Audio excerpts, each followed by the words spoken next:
Hi friends, துணையில் நாளைக்கு என்ன நடக்க போகுதுன்னு பார்க்கலாம். வாங்க வீடியோக்குள்ளே போகலாம். நம்ம சேனல் இன்னும் சப்ஸ்கிரைப் பண்ணாதவங்க சப்ஸ்கிரைப் பண்ணிக்கோங்க. நிலா எப்போ பார்த்தாலும் சோழன் சொல்கிறதுக்கு ஆப்போசிட்டாகவே, அதாவது சோழன் சொல்கிறது தப்பு, இந்த டைம் உங்களுக்கு அப்படி வேணுமா இப்படி வேணுமா அப்படிங்கிற மாதிரியே பேசிகிட்டு இருக்காங்க. அதை நினச்சிக்கிட்டே சோழன் ரொம்ப கஷ்டமாகவே நினச்சி போயிட்டுருக்காரு. இவன் மனசுக்குள்ளே என்ன தான் நினச்சிட்ருக்கான்னே தெரியலையே.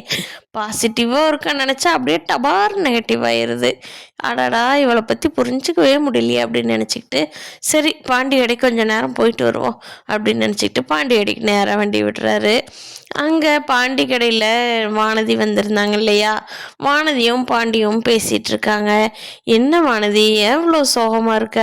நான் என்னோ கடையில் ஒரு வேலையும் பார்த்து பார்த்து பண்ணிகிட்டு இருக்கேன். ஆமாம், நீ எப்பவும் போல் இருக்கிற மாதிரி இருந்தால் தானே நல்லாயிருக்கும். இந்த ஃபேஸ் உனக்கு செட் ஆகலை வானதி அப்படின்னு சொல்லி பாண்டி போய் வானதி பக்கத்தில் உட்காந்து கையை பிடிச்சி கனிவாக சொல்லிகிட்டு இருக்காரு. அப்போ பாண்டியோட கையை பிடிச்ச வானதிக்கு ரொம்ப ஒரு மாதிரி ஃபீல் ஆயிடுறாங்க.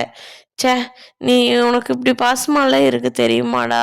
எங்கள் வீட்டில் ரொம்ப ப்ரெஷர் பண்ணுறாங்கடா, என்னால் முடியலடா அப்படின்னு சொல்லி வானதி சொல்லிகிட்ருக்காங்க. விடு வானதி, நான் இருக்கேன்ல, உனக்கு பார்த்துக்கலாம், உனக்கு என்ன பிரச்சனை வந்தாலும் நான் இருக்கேன்ல அப்படின்னு சொல்லி பாண்டி சொல்கிறாரு. இதை கேட்டுட்டு வானதிக்கு ரொம்ப ஆறுதலாக இருக்குது.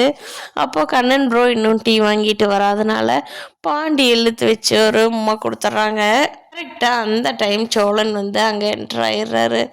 அடா பகவி, டே பாண்டி வானதி, இது பகல்டா, ரோடு சைடு இருக்கிற கடைடா, 2 பேரும் என்ன நினச்சிட்ருக்கீங்க அப்படிங்கிறாங்க. அதுக்கு வானதி, நாங்கள் சும்மா பேசிகிட்டு இருக்கோம், நீ என்ன நினச்சிங்க அப்படிங்கிறாங்க. பாண்டியும், டேய் ஒன்றும் இல்லைடா, என்னடா அப்படிங்கிறாங்க. சரி சரி, நடக்கட்டும் நடக்கட்டும் அப்படிங்கிறாங்க சோழன். சரிடா பாண்டி, நான் இங்கே வரலான்ட்டு தான் இருந்தேன், ஈவினிங் வர்றேன் அப்படின்னு சொல்லிட்டு வேகமாக போயிடுறாரு. போனவர் நேராக சேரன் அண்ணா கிட்ட அது போகலாம், அவர் தான் இங்கே தானே பக்கத்தில் தானே வீடு கட்டிகிட்டு இருக்காரு அப்படின்னு சொல்லி சேரன் அண்ணா கிட்ட போகிறாரு சோழன்.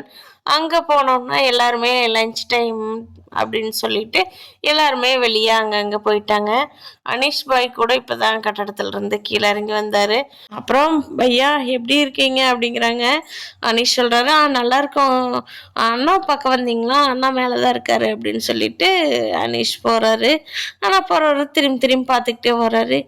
இவரோடடா அது, நம்ம இவரோட வீட்டுக்கு போகிற மாதிரி திரும்பி திரும்பி பார்த்துக்கிட்டே போகிறாரே அப்படின்னு சொல்லிட்டு சோழன் நினச்சிக்கிட்டு, ஒருவேளை சந்தா இங்கே இருப்பாங்களோ அப்படின்னு நினச்சிட்டு சோழன் போகிறாரு.